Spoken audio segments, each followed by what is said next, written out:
Today, we're going to be going over everything new in Chapter 3, Season 2 of Fortnite's Battle Royale. We have a lot of new things that have been introduced in this new season, from new weapons to vehicles and more. Without further ado, let's get into it. So first, we have the Overshield. So Fortnite has actually disabled building for at least like about a week now, according to some leaks. So they say that building has been wiped out. To maintain cover, you now have Overshield on top of your shield and health. The Overshield is your first line of defense before your shield and health take a hit. It's your Overshield that'll crack. Your Overshield will still recover if it goes all the way down to 0. So pretty much this is going to be like a way to have 250 health in Fortnite. So if you have a full health and full shield, you'll also have this Overshield that, kind of just recovers over time. So the Overshield is a total of 50 shield, and if it does end up breaking, it eventually will go down to your regular shield and then of course your health. And this of course is going to be really helpful, of course, since we don't have building anymore in Fortnite. So this is really a great addition, and I'm happy that Epic did not decide to just keep it with regular health and shield.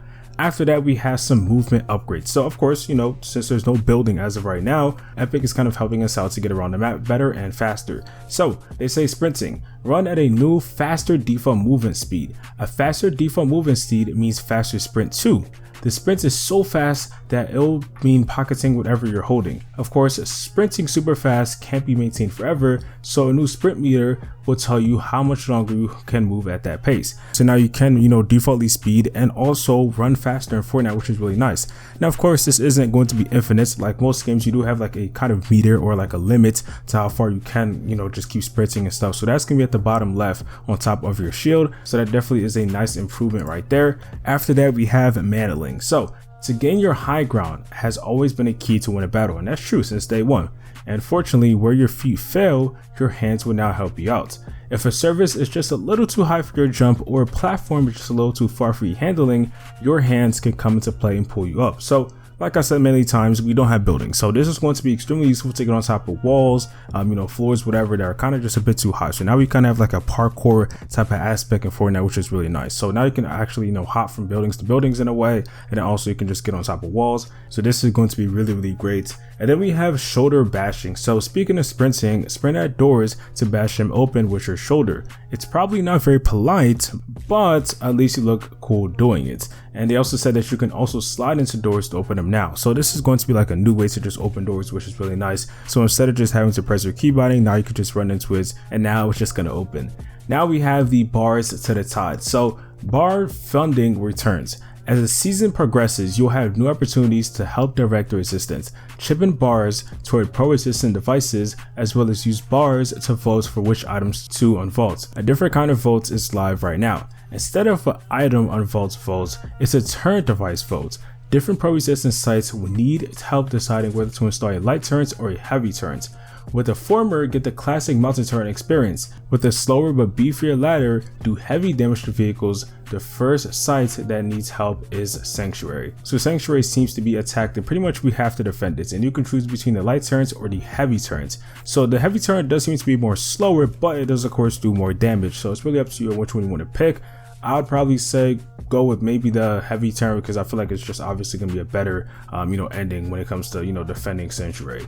And then we have the armored battle bus. So there's been leaks for weeks and weeks and weeks saying that we're going to be able to drive the battle bus. There's going to be some new type of it, and here it is, the official one, the armored battle bus. There's a new way to contribute with bars right away, funding the armored battle bus. The armored battle bus is the battle bus that's ready for battle. The intimidating metallic machine has just about all fixins: Chonker's towers, a cow catcher for extra ramming power, and a light and heavy turret. It's not all the business with this vehicle though. If you turn the radio on, it immediately becomes a party bus. Once 100% funded, find the armored battle bus and resistance occupied POIs. So you'll be able to find the armored battle bus around resistance occupied POIs, and the armored battle bus does seem to be a very unique and actually really interesting vehicle. So it does have Chonker's tires, so that means for off-road and stuff like that, it's going to be way more better and easier.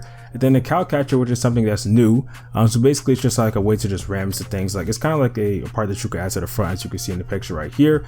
And then also has a light and heavy turrets, so that's actually going to be a great addition. You can run your squad and obviously use that to your advantage. And Epic kind of also added like a simple like fun feature to it, so if you do turn on the radio, it kind of transforms into some type of like party and just happy bus instead of like an armored battle bus. So that's a pretty cool addition right there. Now let's get into the new weapons that have arrived and also the unfaulted weapons. So we have the brand new combat pistol. So this is pretty, similar to like the Stinger SMG that we have, but it's a bit more powerful and just a bit more better for what it seems. We also have the introduction of the Striker Burst Rifle. So this is actually very similar to the MK7 that we have, but instead now it's the Burst Rifle. So that's going to be really cool to check out. We also have some unfaulted weapons. So we have the Thermal Scoped Assault Rifle, which we haven't seen in a while, the Drum Shotgun, the Revolver, C4, the Thermal Scoped Revolver, the Storm Scout Sniper Rifle, and also the shock grenades. So you can see like also they adjusted it a little bit. Some of them are slower, some of them are faster.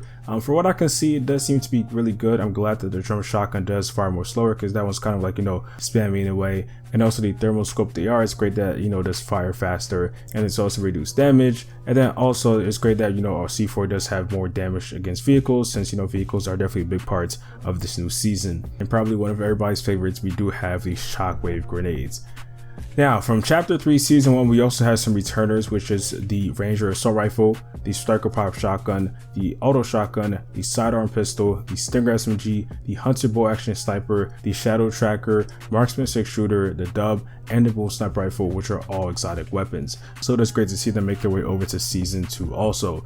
Now let's get to what's changed around the map. So we have some different types of like land and sky. So first we have the POI possession. So pretty much the Resistance and IO are locked in head-to-head disputes to claim the island's POIs. You can tell if it's a POI if it's occupied by the IO and you see an IO blimp overhead, Titans, IO guards, and siege cannons, while a POI occupied by the Resistance may feature the armored battle bus, sentry guards, and turrets. Now we also have the IO blimps, so these are around the map too. So pretty much it's a bird's eye view of the island and intimidating, but you can still access the blimps from the ground. They are attached by zip lines, so you can zip up to the IO blimp and claim it for its loot for yourself. How do we get back down? You can either use a zip line, or you can draft off a fan and begin gliding, or you could just launch yourself with the siege cannon. So let's talk a little bit about the siege cannon. It's basically like the cannons that were back in like Chapter 1 Season 8, where you can launch yourself, or you can shoot like a type of like cannon explosive. So it's really similar to that, but it is a bit more powerful, I'm pretty sure. So that's a great addition right there. And as for the POI possession, basically just a bunch of armored and secured places around each POI. There's also some siege cannons that are there, IO guards, Titans, etc. And then for the blimps, they're in the sky, of course, and it's like kind of like a in the sky base, which I think is really cool. Now for the Titan tanks, which are a new addition, we can drive tanks around the map, which is really cool. And the tanks do have the Titan's cannon and also a machine gun turret. And it seems like the tanks have a total of 4 spots, so you can of course use this in squads. So of course these tanks do have a lot of health, but of course can be destroyed if they do take enough damage. And if you want to, you can actually use a new item that we have in the game, which is the Repair Torch, which can fix tanks and other vehicles around the map. Now let's talk about the cowcatcher that we were talking about earlier. It's basically just a ramp where you can ram into things, and just like the chonker's tires, you can just throw them at a vehicle and it automatically will have it equipped. So this may be something that will be useful in Chapter 3 Season 2. So of course, let's also take a look at the brand new Chapter 3 Season 2 map. So not much has really changed besides the addition of the blimps and also the possessions around the map. There's also some earthquake holes around the map, but everything pretty much looks a bit similar. Of course, if you do land at specific POIs, you're going to see some differences there. So I do recommend hopping into Chapter 3 Season 2 and checking it out for yourself. And also here is the umbrella that you do get once you do get a win in Chapter 3 Season 2. So that's all for this video. Hopefully you enjoyed. We'll be having more videos here on the channel. Of course, there's some other smaller changes that have happened, so I'll be sure to keep you updated. And of course, Chapter 3 Season 2's Battle Pass is also released, and we'll be having a video of that out very soon. So if you did enjoy this video, make sure to drop a like. And if you want to see more Fortnite content here on the channel, then hit that subscribe button and put up post notifications. And if you want to see more reaction content for Slack 18, make sure to check out the Slack 18 channel. The link will be in the description. Have a great day, and I'll see y'all.